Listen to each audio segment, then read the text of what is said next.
Ibanez Talman TMB100 bass. These are nice little basses. They're inexpensive. They have a active setup on them, a preamp, and they sound good and they play excellent. They're great little basses, but they all have a similar problem. I've set up several of them, and every one of them that comes in has this issue right here and right here. See that? And it gets to where you can't even turn the knob without the whole pot shifting around in there. Well, the reason that is because they don't put tooth washers under these pots. They don't lock them in. And that's what we're going to do. And we're going to take it apart and take a look at it. So I've got this base opened up now, and if you notice, underneath that control, there's no tooth washer. Just a couple of nuts doing a spacing. That's why it'll spin like that. Then as somebody turns it, these wires get all tangled up, like this one's getting tangled right now. And notice both controls, just like I thought, there's no tooth washer in there. Well, we're gonna have to put one in for the customer. Now when it comes to full setups on guitars and I detect a problem like this, I don't charge anything for doing little stuff like this. I throw that in with the setup fee. So basically when a guitar is set up here, it's road ready. So little things like that is needed to get it right, I just go ahead and do them. So let's get some tooth washers. Okay, so if you have one of these basses, the way you fix this problem is actually pretty simple. They had two nuts locked together in here. Rather than a tooth washer, they had two nuts for spacing. And we're going to remove one of those nuts. Okay? Then we take a tooth washer. That's a tooth washer. Okay? And it's called an internal tooth washer.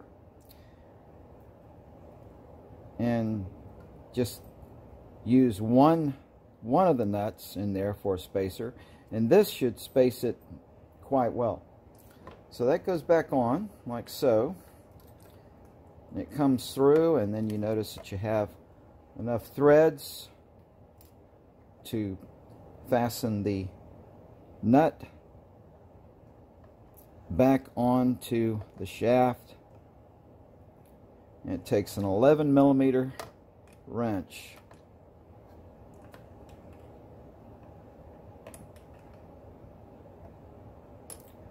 There we go.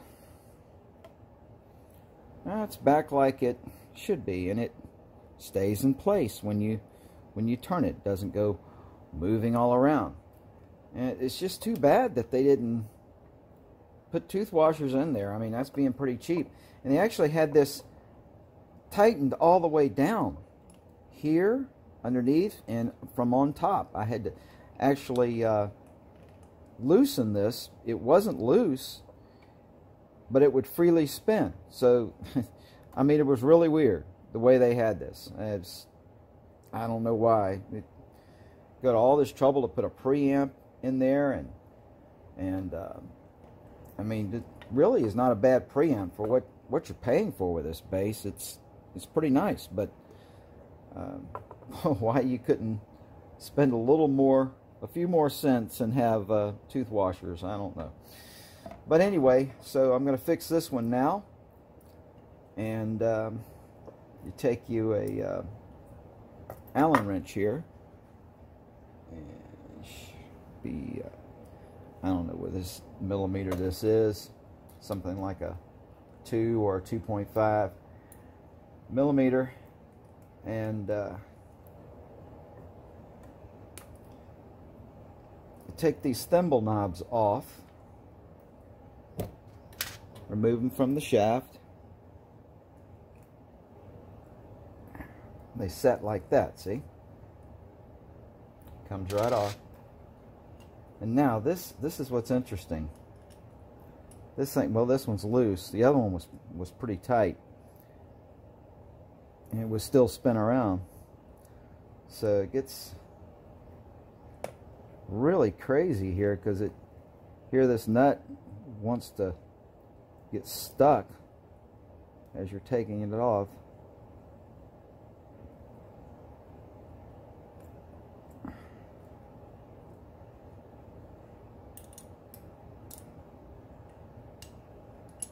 So you got to put a little pressure on it like that to get it off of there. Wow. And it's that stuff there, that white stuff that you see in guitars. A lot of times you'll see it inside a truss channel. That's like buffers polish that they use to polish the guitar when they've got it ready. Now this, if you notice, on the output jack, they've got a tooth washer. And why did they do that? Because it would rotate and it wouldn't stay tight if it wasn't in there. So I guess they figured the output jack was the big deal, you know, the real important thing, and then this thing, it just didn't matter, I guess. But at any rate, here's my tooth washer for that one. And will I need a spacer? Well, let's see if we need a nut on the bottom there for a spacer. Nope. Yes. The goal is to get that thing tight so it doesn't rotate. And this one now is tight. It's in there. That's it. Done. So just put it back together and it'll be ready. Alright, so I took my 2mm Allen wrench and put these knobs back on. And these knobs have a detent right in the center. A detent is a stopping point that you can feel, and it's at the midpoint of that setting. So one is on the ring as well as the thimble, and I've got the ring and the thimble dots lined up. And on this pot we have another detent here, but the top thimble has no detent, so I just set it on 10 like that. So it's all the way up to 10 when the dot lines up with the detent. Alright, so let's plug her in and see how she does. Ooh, we got a bass here. Oh yeah. Turn it down.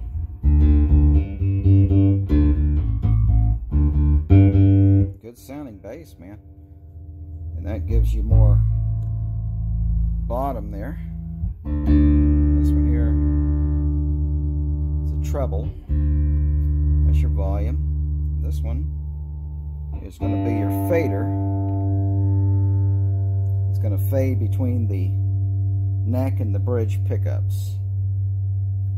Nice setup, by the way. I really like this bass. It's a nice little bass. So all I need to do now is set the intonation and the action, truss rod adjustment. Now, one other issue here, let me turn this thing down some. There we go. One other issue with these is, if you notice on the string tree, it is really pulling these at a tight break angle. I'm going to reduce that break angle because what it does is it makes the tuning of these two middle strings, the A and the D, too tight. There's too much friction in the nut there, which means that you're going to have problems with tuning the bass on these strings, and also it's staying in tune. So this all needs to be lubed up and we need to put another booster or possibly a screw in the string tree to raise that up. Alright, so let's fix this issue of friction here at the nut. First of all, this is what it came with. This is the string tree. There's a screw that was there.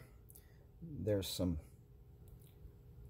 scratches around this that were done at the factory. Unfortunately, they scratched the headstock. But anyway, here's the string tree that came out. And what I'm going to do is I'm going to extend this higher. So to do that, just remove that little bushing. And I want a longer screw. So I got a new screw for it that's longer, because it's going to sit taller. So I've got another bushing. It's going to go like that. And then this one is a little bit longer than that other one. And then I've got another spacer. It's going to go like that. That should be enough threads for the string tree. Actually, what I think I'm going to do is use a small spacer on the top and the longer one on the bottom. Now I've got to keep these together and put them in there, right? A little tricky, but I should be able to handle it okay. Let's hold on to those spacers. There we go.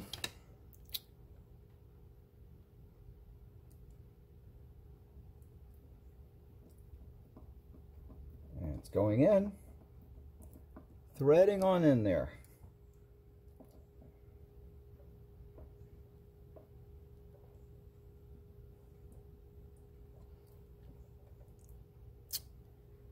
Okay.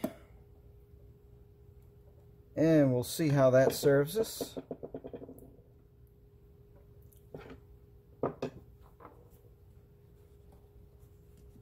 Fingerprints show up on black so easy, you know. Alright, so this nut is cut out rather rough. I see some pieces of plastic that are just hanging over the string paths. So I just take an X-Acto knife and remove all that extra stuff that's hanging around, not necessary. And take a piece of 1500 wet or dry sandpaper, go into the grooves as such, slicks them out a little bit.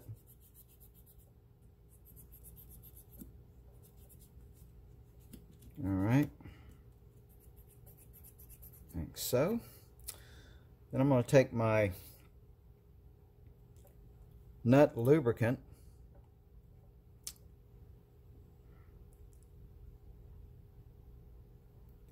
and I'm going to put a little bit in these grooves, makes them nice and slick. Lube those up for the strings so they'll slip through there with a lot less friction, and it really helps the tuning. Another little thing that I like to do is put some on the string tree itself so that it slides through the string tree. This is great stuff. It can be used for gear lubricant as well as nut sauce.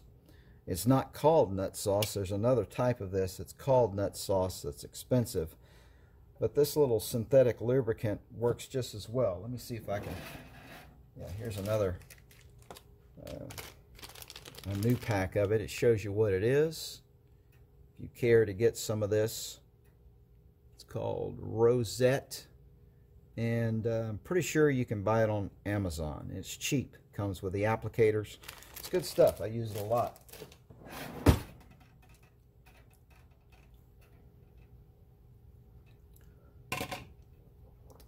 So that takes care of the nut, and now we're all ready to string her up. I've adjusted the truss rod. Now we're going to set the intonation and the action.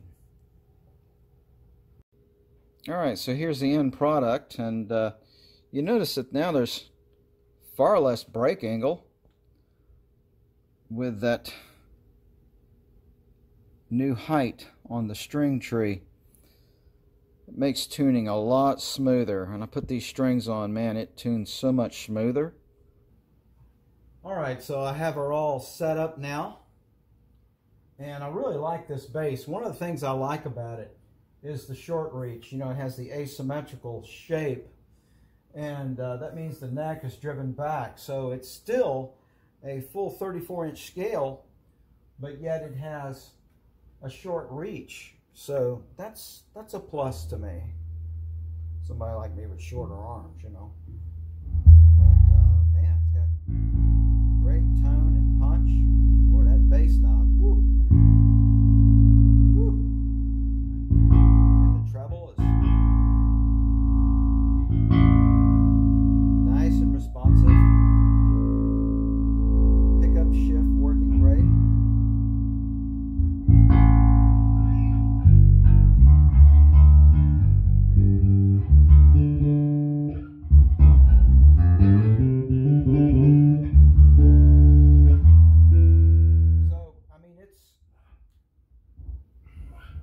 For what you get, I mean, for $250, this is an excellent deal. And that's what they go for, $249. That's the price I saw, I think, on Sweetwater. And you can't beat the deal. I mean, you get a bass with a preamp, so you're ahead of the game. I mean, there's all kind of good tones you can get out of that, good full tones. And it's got the PJ design, you know, the P bass pickups here, the J bass bridge pickup in the bridge. So you got a PJ arrangement. And the bridge, the hardware is pretty good. Looks like some good metal there. All the adjustments worked fine. Nothing was really loose in there. Bridge didn't really need to be tightened down. The neck was good and tight. Checked all the hardware. Everything's tightened up. So this is fully set up. It's going to make a bass student a really fine instrument.